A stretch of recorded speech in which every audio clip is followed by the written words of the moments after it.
We mandate E-Verify to penalize businesses who game the system to keep American wages low. Of this, my friends, you can be sure. Your views on immigration will have zero impact and zero influence on a House dominated by Democrats who want to replace you, the American voters, with newly amnestied citizens and an ever-increasing number of chain migrants. Laura Ingraham getting roasted? Yes, please. Laura Ingraham, wow! What can you say about her that hasn't already been said by the Anti-Defamation League? Powerful. Comedian Trevor Noah would tear her and others in the media space to shreds like... The left and all the little gatekeepers on Twitter become literally hysterical if you use the term replacement. If you suggest that the Democratic Party is trying to replace the current electorate, the voters now casting ballots, with new people, more obedient voters from the third world. But they become hysterical because that's what's happening, actually. Let's just say it, that's true. So this matters on a bunch of different levels, but on the most basic level, it's a voting rights question. This dude, an easy target for Noah. I'm just sad that Tucker Carlson isn't here today. He's my favorite. What a talent. Tucker Carlson, are you kidding me? Woo! That man's a beast. Who else could fill an entire show each night asking questions that Google could easily answer? Do vaccines work? Who really won the election? Who's the president right now? Is this America? Gripping stuff. Funny how so many of us see through it, yet MAGA adore him. Nobody has asked President Biden yet about these allegations from a former Hunter Biden business associate that Hunter would call his dad, then the vice president, and put him on speakerphone to chat with his business associates. On the topic of nepotism. Every day you show up, and every day you demand answers on the pressing issues of the day. And then Fox News asks about Hunter Biden. And I'll be honest though, I actually think that's a good thing. I really do. I think people need to be held accountable if they're using their dad's name to get ahead in life. And I can't think of anyone better to ask about that than Peter Doocy. Yeah. Wherever he is, Chris Wallace laughed at that joke. Noah knocks it out of the park. You did not answer the question of why the president asked the White House press secretary to come out in front of the podium for the first time and utter a falsehood.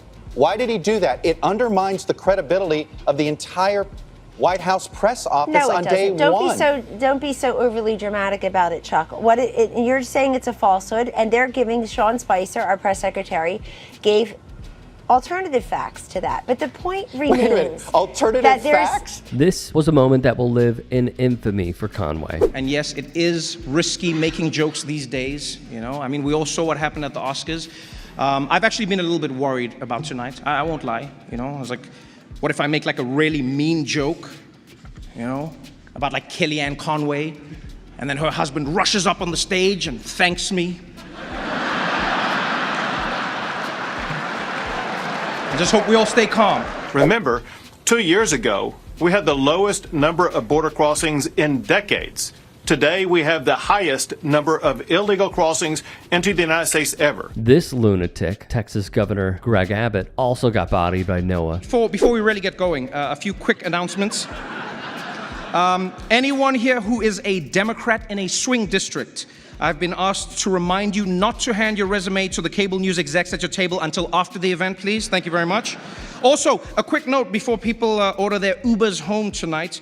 Governor Greg Abbott is generously providing free buses for the Telemundo table. Very classy. My father, my father, my father, my father, my father, my father, my father, my father, my father, my father, my father, my father. I mean, my father, my father, my father, my father, my father, my father, my father, my father, my father, my father, my father, my father. Meghan McCain was ripped as well, and for good reason. Look at this room.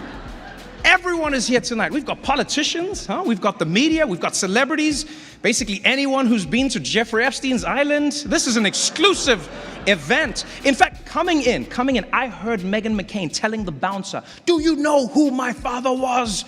And they were like, "You have a ticket, you can just come in." But she insisted on telling them who her father was anyway. Are you a pedophile? Are you a pedophile? Are you a pedophile? Are you a pedophile? Are you a pedophile? Are you a pedophile? Congressman, are you a pedophile? Are you a pedophile? Shout out to Lauren Windsor here. Don't forget, he's also had some major legislative successes. In his first year in office, I might add. He got a bipartisan infrastructure bill passed that would do everything from fixing America's roads and bridges to modernizing school buses, which Matt Gaetz' girlfriend is very excited about. Don't boo love.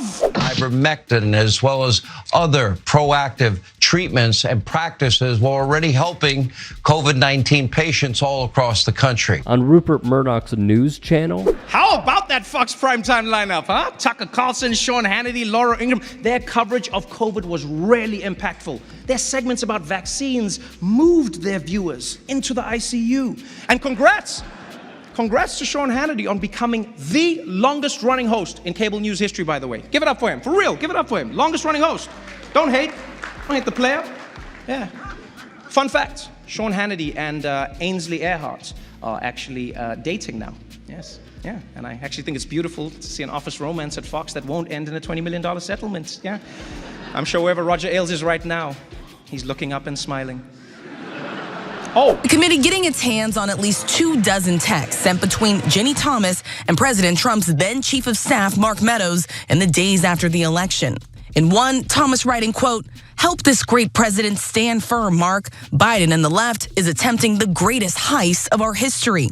And in another, just days after the 2020 election, Thomas writing, "Do not concede." Rightfully so, Ginny Thomas was lumped in as well. And we have to face the facts. The media is in a tough position. You did say that, Mr. President. Informing the American public is harder than ever before. You're battling conspiracy theories that the election was stolen by George Soros, that JFK Jr. is still alive, that everyone in this room is a secret pedophile. And that's just what Clarence Thomas's wife believes. It's insane, people. This is truly the golden era of conspiracy theories. And yet the world is ready to go on fire to believe a lie that Joe Biden could put the truth to it immediately.